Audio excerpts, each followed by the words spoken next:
dear students, we will study now chapter 4. Our chapter is agriculture. So let's start at this chapter. Gurpreet, Madhu and Tina were walking through the village where they saw a farmer tilling land. Gurpreet, मधु और टीना एक गांव से गुजर रहे थे। वहां उन लोगों ने एक किसान को खेत की जुताई करते हुए देखा।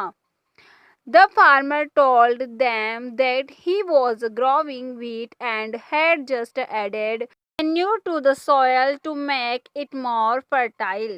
किसान ने उन लोगों से कहा कि वह गेहूं की जो बुआई करने जा रहा है और मृदा को अधिक उपजाऊ बनाने के लिए अभी खाद डाला है। He told the children that the wheat would fetch a good price in the mandi from where it would be taken to factories to make bread and biscuit from flour. उसने बच्चों से कहा कि गेहूं मंडी में अच्छी कीमत पर बिकेगा, जहां से उसे आटे में परिवर्तित करके कारखाने में डबल रोटी और बिस्कुट बनाने के लिए ले जाया जाएगा। This transformation from a plant to a finished product involves 3 types of economic activities. पौधे से परिष्कृत उत्पाद तक के रूपांतरण में 3 प्रकार की आर्थिक क्रियाएं सम्मिलित हैं। These are primary, secondary and tertiary activities. ये प्राथमिक, द्वितीय और तृतीयक क्रियाएं हैं। Primary activities includes all those connected with extraction and production of natural resources. प्राथमिक क्रियाओं के अंतर्गत उन सभी क्रियाओं को शामिल किया जाता है जिनका संबंध प्राकृतिक संसाधनों के उत्पादन और निष्कर्षण से है। Agriculture, fishing and gathering are good examples. कृषि, मत्स्य और संग्रहण इनके अच्छे उदाहरण हैं। Secondary activities are concerned with the processing of this resources. द्वितीयक क्रियाएं इन संसाधनों के प्रसंस्करण से संबंधित हैं। Manufacturing of steel, baking of bread and weaving of cloth are example of these activities. इस्पात, विनिर्माण, डबल रोटी पकाना और कपड़ा बुनना इन क्रियाओं के उदाहरण हैं। Tertiary activities provide support to the primary and secondary sectors through service. तृतीयक क्रियाएं प्राथमिक और द्वितीयक क्षेत्र को सेवा कार्यों द्वारा सहयोग प्रदान करती है। Transport, trade, banking, insurance and advertising are examples of territory activities. यातायात, व्यापार, बैंकिंग, बीमा और विज्ञापन तृतीयक क्रियाओं के उदाहरण हैं। यानी कि पहली जो प्रक्रिया होती है उसमें चीज़ों को उगाया जाता है, सेकंड में उन्हें कारखानों तक पहुंचाया जाता है, यानी कि दूसरा उत्पाद तैयार किया जाता है। तीसरे के अंदर उन्हें जो भी चीज़ें हैं तो उनके लिए एक सर्विस प्रदान की जाती है, एक सेवा प्रदान की जाती है, जिसमें ट्रांसपोर्ट हो गया, यानी कि यातायात वगैरह, ये सब चीज़ें उन्हें प्रोवाइड की जाती हैं। Agriculture is a primary activities. कृषि एक प्राथमिक क्रिया है। It includes growing crops, fruits, vegetables, flowers and rearing of livestock. फसलों, फलों, सब्जियों, फूलों को उगाना और पशुधन पालन इसमें शामिल हैं। In the world, 50% of persons are engaged in agriculture activities. विश्व में 50% लोग कृषि से संबंधित क्रियाओं में संलग्न हैं। 2/3 of India population is still dependent on agriculture. Bharat की 2/3 जनसंख्या अब तक कृषि पर निर्भर है। Favorable topography of soil and climate are vital for agriculture activities. अनुकूल स्थलाकृति, मृदा और जलवायु कृषि क्रियाकलाप के लिए अनिवार्य है। The land on which the crops are grown is known as a arable land. जिस भूमि पर फसलें उगाई जाती है कृषिगत भूमि कहलाती है। यानी कि जिस भी भूमि पर आप फसल उगा रहे हो वो कृषिगत भूमि ही कहलाएगी। और यानी कि जो भी कृषि करते हैं तो अनुकूल इस्तेमाल करती होनी चाहिए, मृदा भी अच्छी होनी चाहिए, जलवायु भी उस फसल के अकॉर्डिंग होनी चाहिए।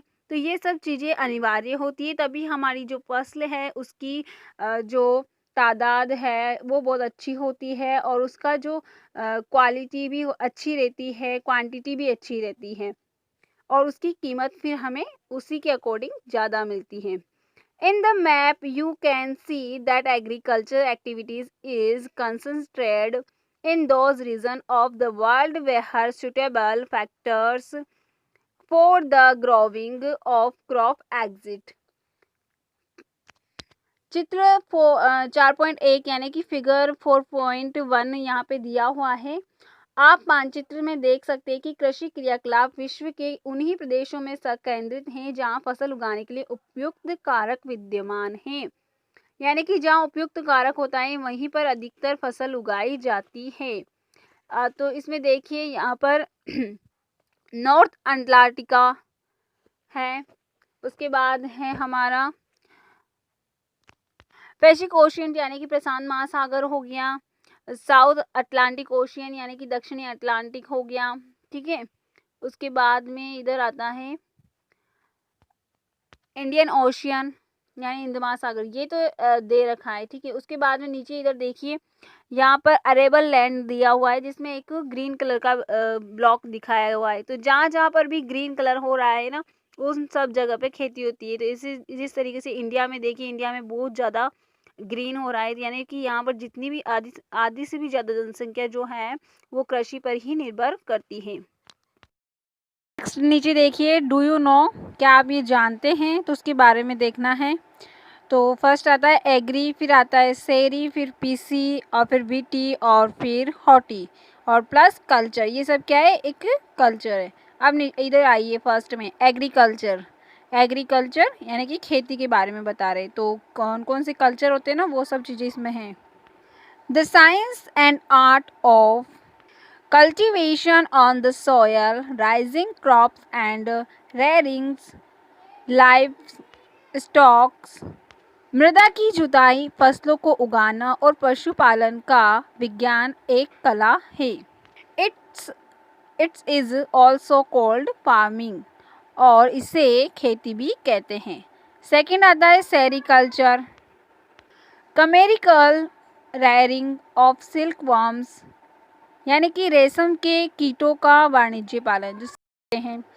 इट्स में supplement the income of the farmers, ये कृषक की आय में पूरक हो सकता है।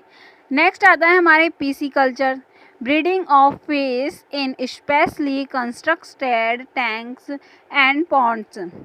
पीसी कल्चर यानी कि मत्स्य पालन, विशेष रूप से निर्मित तालाबों और पोखरों में मत्स्य पालन किया जाता है। नेक्स्ट आता है बीटी कल्चर यानी कि द्राक्षा कृषि, अंगूर की जो खेती होती है। कल्टीवेशन ऑफ ग्रेप्स यानी कि अंगूर की खेती। और नेक्स्ट आता है horticultures, growing vegetable, flowers and fruits for commercial uses, यानी कि वाणिज्य उपयोग के लिए सब्जियां, फूलों और फलों को उगाना। ये हो गया हमारा हॉर्टिकल्चर के अंदर। नेक्स्ट आता है फार्म सिस्टम, हमारा नेक्स्ट टॉपिक है, यानी कि कृषि तंत्र। एग्रीकल्चर और farming can be looked at as a system, कृषि या खेती को एक तंत्र के रूप में देखा जा सकता है। The important inputs are fertiliser, machinery and labour. इसके महत्वपूर्ण निवेश बीज, उर्वरक, मशीनरी और श्रमिक है। Some of the operations involved are ploughing, sowing, irrigation, weedings and harvesting. जुताई, बुआई, सिंचाई, निराई और कटाई इसकी कुछ संक्रियाएं हैं, यानी कि इसकी जो कुछ क्रियाएं हैं। नेक्स्ट आता है the outputs from the system include crops, wool, dairy and poultry product. इस तंत्र के निर्गतों के अंतर्गत फसल, ऊन, डेयरी और कुक्कुट उत्पाद आते हैं। Thank you and like and share my YouTube channel.